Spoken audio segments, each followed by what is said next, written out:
Water signs, tignan po natin kung ano ang mensahe para sa'yo ngayong araw. Keep in mind po na ito ay general reading lamang, so hindi po lahat ay makaka-relate, so be open-minded.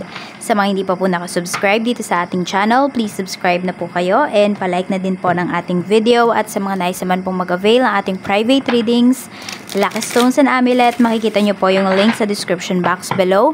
Tarot Intentions by Aliana Reyes. Tingnan natin ano po ang mensahe, Spirit Guide.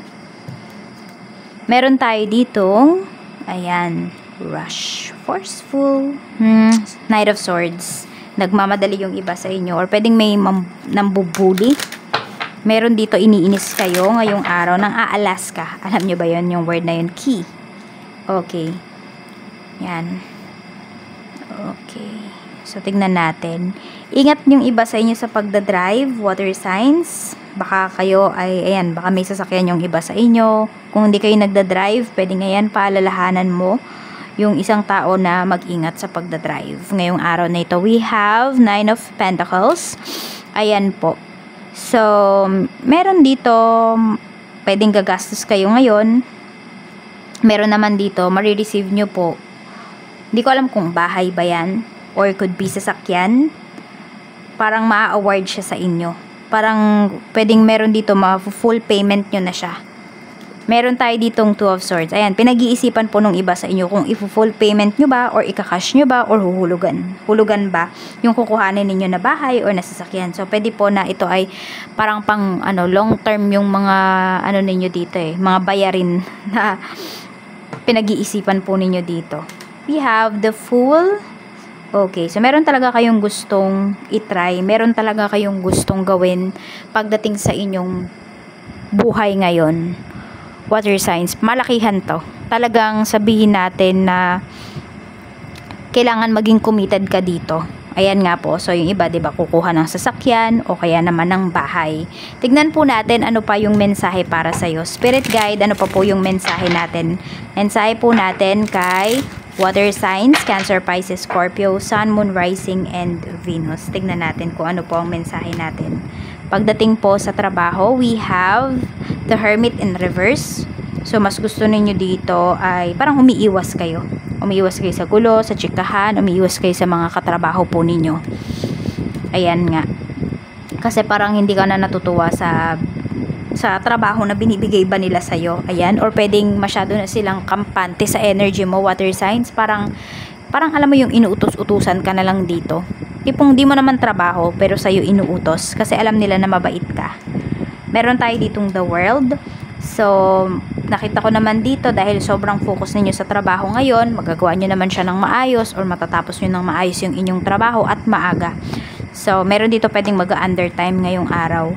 We have, ayan. So, tumatahimik ka na lang talaga dito kasi ayaw mong may makaaway. At nagpunta ka naman dyan sa trabaho, sa workplace mo para magtrabaho talaga.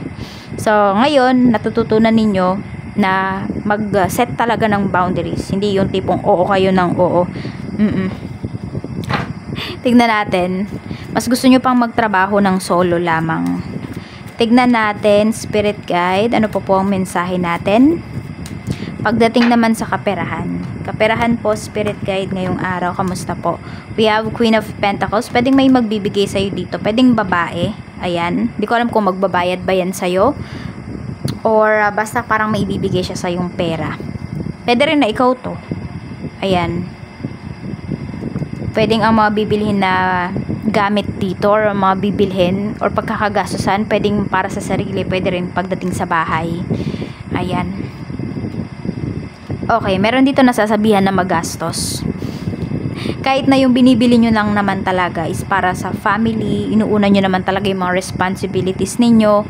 Parang alam mo yung minsan lang kayo bumili ng para sa sarili ninyo, napipintasan pa kayo, nasasabihan pa kayong gastadora, gastador. Ayun yung nakikita ko dito. Parang mayroon talagang hindi natutuwa kapag meron kayong nabibili para sa inyong sarili. Tignan natin, ano pa ang mensahe pagdating naman sa negosyo, kung meron po kayong negosyo. Meron tayong Ace of Cups. Meron tayong 8 of Cups. At mayroon tayo ditong 8 of Pentacles. Ayan. Sobrang dami yung ano ngayon, tanggap na ano ba, parang ang dami yung production ngayong araw na ito. So tuloy-tuloy lang po talaga kayo sa trabaho. At meron din ako nakikita dito, parang malayuan yung mga deliveries ninyo, mga meetups po ninyo. Or pwede rin kasi baka nagkukulang na sa supply, so maghahanap pa yung iba sa inyo sa ibang lugar. So medyo natetense yung iba sa inyo ngayong araw. Yung sa sales nyo naman po, okay na okay siya, wala kayong magiging problema. Nakita ko lang dito, pwedeng dagsa talaga yung ano ninyo, yung production ninyo ngayon. And medyo kinakabahan lang kasi po pwedeng kulang yata sa supply dyan, sa ingredients, kunwari kung pagkain yan. Tignan po natin pagdating naman sa love life, kamusta po spirit guide. We have 9 of swords para po ito sa mga single. So meron dito ay nasa depression stage, depressed po yung iba sa inyo, or feeling ninyo parang nape-pressure kayo. Feeling nyo wala nang magmamahal sa inyo. Meron nakaka-feel na ganyan, nag-overthink. So, yun nga, nape-pressure kasi yung iba sa inyo. Pwedeng hindi pa rin yung iba, hindi pa rin kayo nakaka-move forward sa expo ninyo. Pagdating naman sa mga in a relationship, we have 4 of Wands. So, ito, merong may celebration. Di ko alam kung merong may birthday, ayan, sa family mo, or it could be sa family ng person mo. So, pwedeng, ayan po, invited yung iba sa inyo. Mamimit nyo yung mga friends nila, yung friends niya, yung family niya.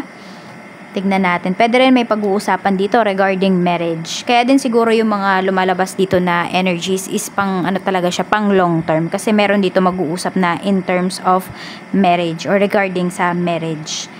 Or pwede rin na, ayan, happy mansary po kasi may nagdiriwang dito ng mansary ngayon. Tignan natin para naman po sa mga mag-asawa. We have temperance. Okay. At meron tayo ditong the tower. O may naayos dito na problems yung karamihan sa mga mag-asawa na water signs. Ayan po. Actually, maaayos nyo naman po ito.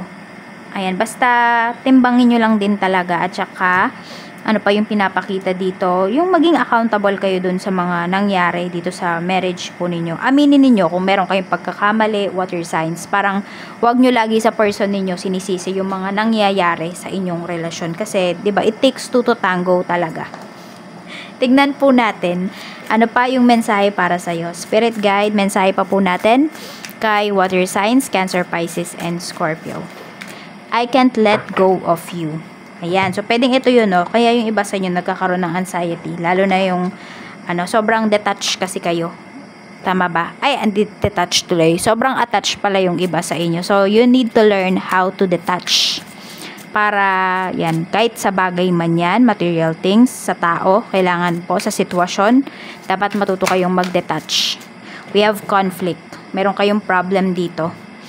Ayan, nahihirapan yung iba talaga sa inyong mag-move forward. Yan po yung sinasabi sa inyo ni Universe. Some of you, hindi naman to mag-move forward kayo sa ex ninyo eh.